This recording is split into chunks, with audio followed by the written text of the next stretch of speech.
we've managed to escape the hustle and bustle of Walker.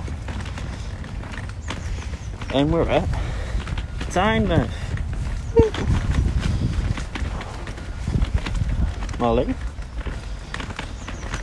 very interested in her surroundings as ever.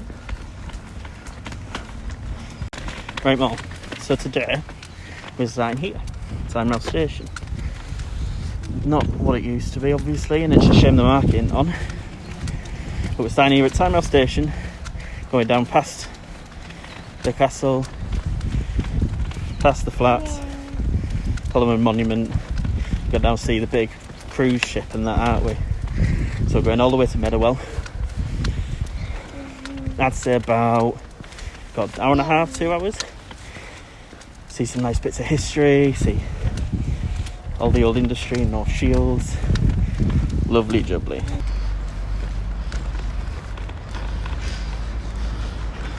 So the plan is go to Co-op, get you some yogurts, walk down past the Priory to past Collingwood Fort, well, Collingwood Monument, Clifford's Fort, down near the Lowlight, walk down to see the big cruise ship, and probably the remnants of Royal Quays, since it's not there anymore. So we'll get to see a ghost town, Molly. Yeah. I'd say about an hour and a half in total. It's pretty level.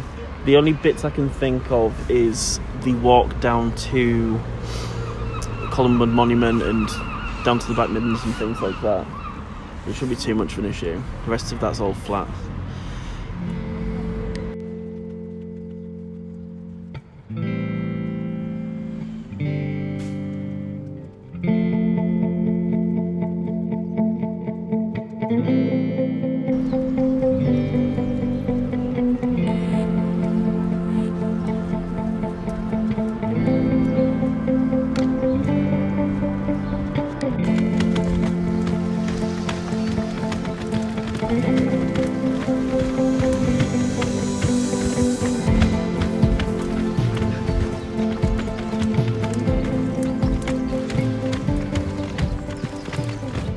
God, I just love this place. It's gorgeous, isn't it? So there's a couple of things here I wanted to mention. So obviously there's the pier down there and the entrance to the Tyne for ships and things like that.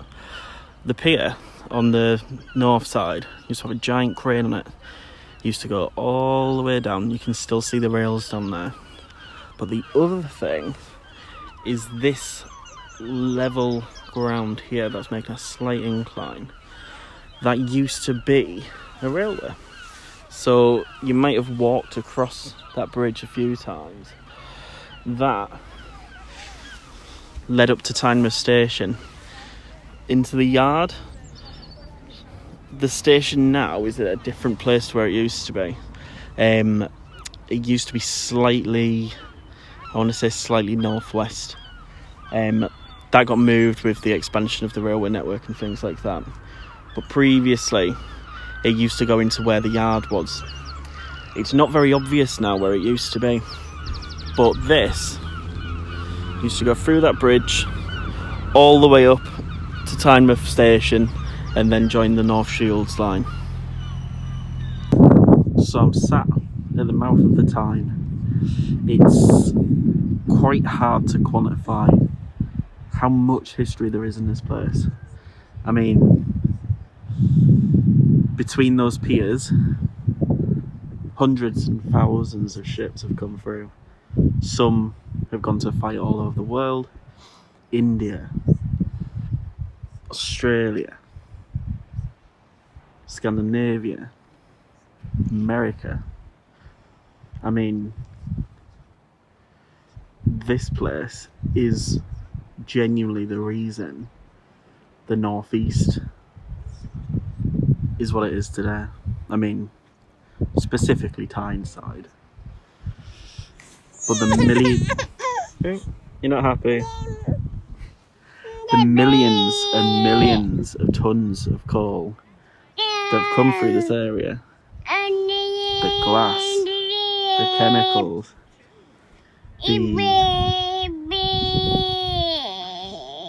wow, anything you can think of. And then a lot of those ships, if you continue down there, it's not the same ones. The Black Middens, well, the reason for many of those ships falling, there's still some wrecks underneath those waves. And then if you look into the distance, I'm fairly sure that's Seawell Lighthouse. And then you've got South Shields Coast.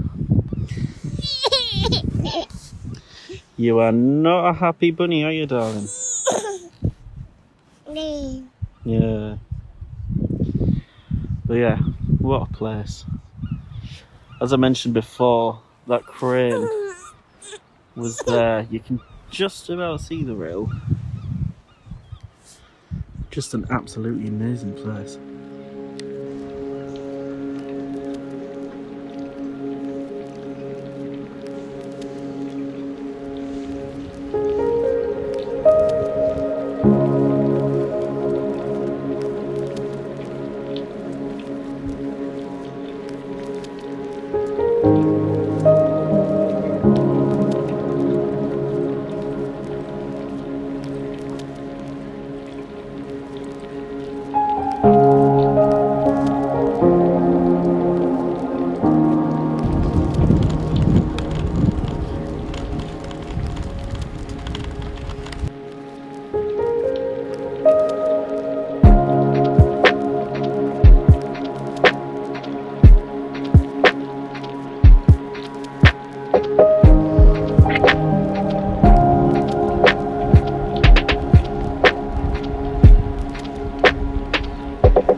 These flats might not look as special these days. It's looking a bit dated. But this is Knott's flat. It was built just before the Second World War, and the reason it's special is the materials it was built out of. So bomb resistant, because it was thought that there'd be a prime target since, you know, right on the edge of the cliff. And it was built with huge cellars to accommodate the people of Tynemouth through air raids, through the bombs, through the Blitz. They're still there, obviously.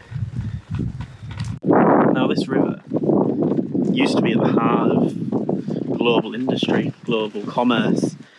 I mean, it wasn't just all about the city. All along the Tyne, you have obviously shipbuilders, you had engineering works, you had brickworks, you had collieries. They used to take away coal down to London and Empire, ships to Japan, South America, the Royal Navy to use all around the Empire. You had chemicals, you had glass, brickworks. It's quite astonishing, but obviously it's worth bearing in mind that all of this was possible due to the exploitation of people abroad. I'm not necessarily saying Newcastle was built upon that, because Newcastle was built upon its coal, its minerals, its workforce, everything like that. It's not like Liverpool and Bristol, which was built upon the blood of slaves. But Newcastle benefited from it. Newcastle exported all of its goods to those places where we built mines, ships that needed to export goods, ships that needed to export slaves and import slaves. So it's not like Newcastle was ever oblivious to that.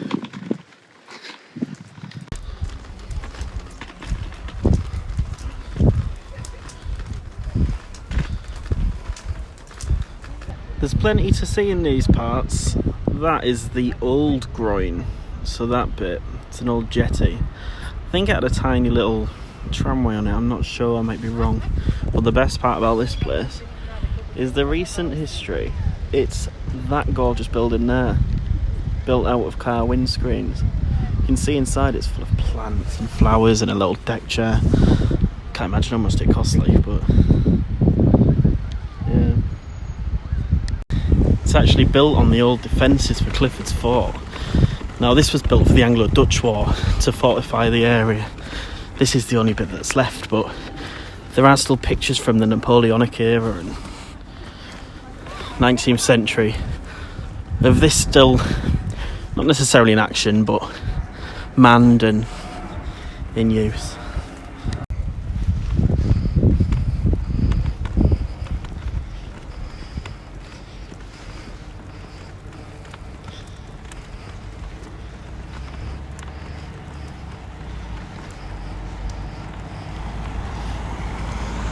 And there are our friends, the old lowlight. There's the new one, there's the old one.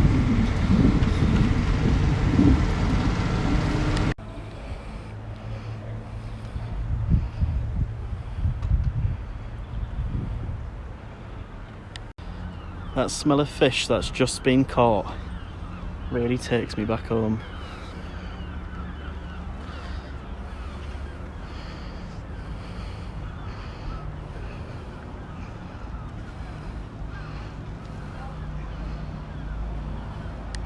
Now my first thought here is it's so nice to see the fish quay still kicking, still getting fish, still producing. But what I wanted to talk about was what used to be here before it was known as a fish market. It was actually a shipyard owned by Hearns, late 18th century. Used to be one of the biggest shipbuilders on the time back then. I think it once had a record output in the 1780s. But yeah.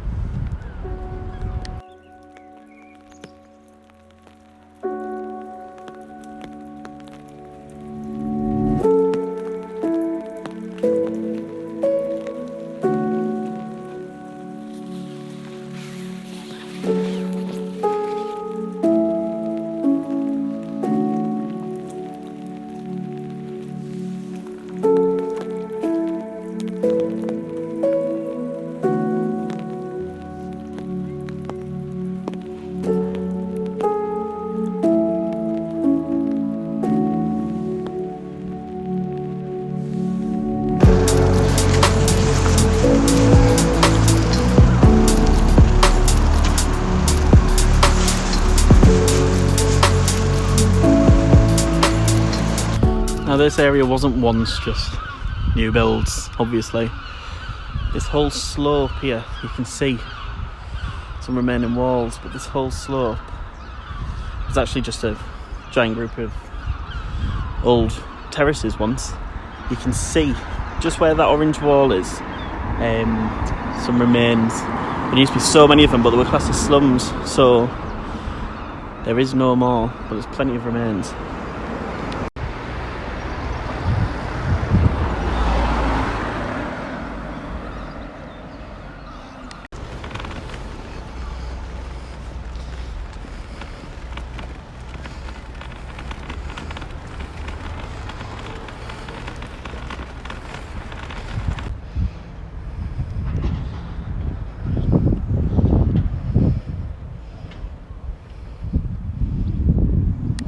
It's been a long while since I've been down here, like, because I've somehow built space age houses down here. There's this one, these ones I haven't seen before, but then you look behind you on the old Smith stock, you see those, absolutely gorgeous. I was trying to look how much they were, but they're so expensive. It taps into what I was saying before. Coastal areas are so much more expensive now. But they've done a good job in redeveloping it, especially since Smith Stock was derelict for decades. Now Smith Stock, you might have heard of it due to the Resolute desk. So that's the desk that's in the White House. Now it's not this dock, it's one at either St Peter's or Wall's End. They actually built a ship which was part of the Royal Navy, got destroyed. The Americans retrieved it, gifted it back to the British, and then the British, as a gift, returned it in the form of a few desks. Now one went to America, and that's the one they use in the White House, the Resolute desk, because that was the name the Royal Navy gave to the ship. I say space age mind. They look like you'd find them in IKEA or something, or Fred Olsen. They're a bit waffy like.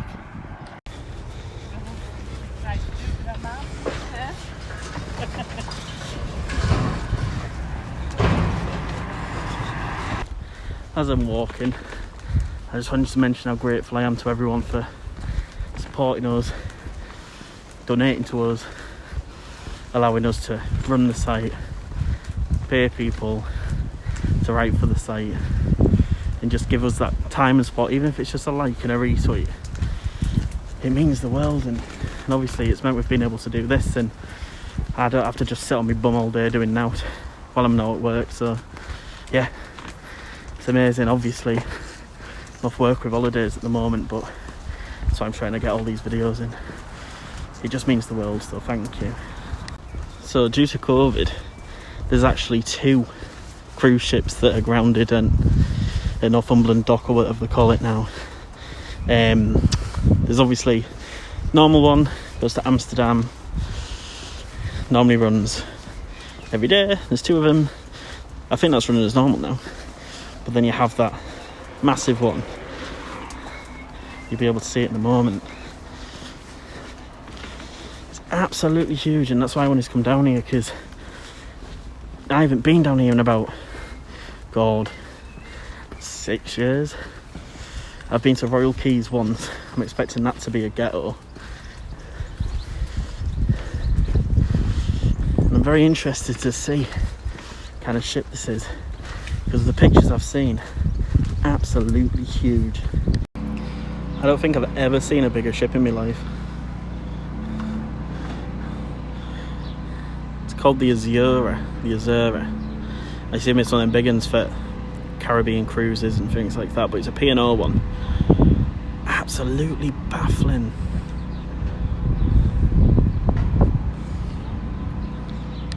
Now it's worth mentioning as well, back in the day, this whole dock, so I think it was called Northumbria Dock, it used to be one of the biggest kind of yards in the northeast, like dock sides, railway sidings, everything like that. It used to be huge, littered with them, took up this whole complex. Obviously that's why it's just full of new builds now, and the only thing remaining is obviously the old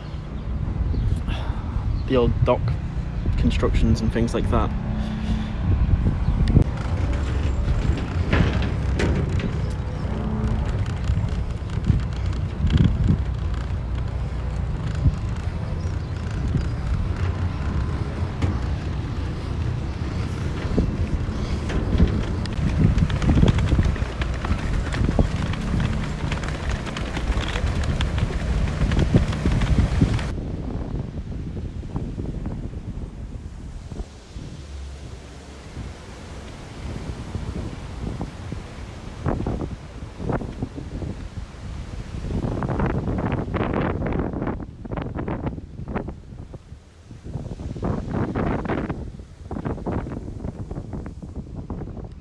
So I'll leave you guys here. Thank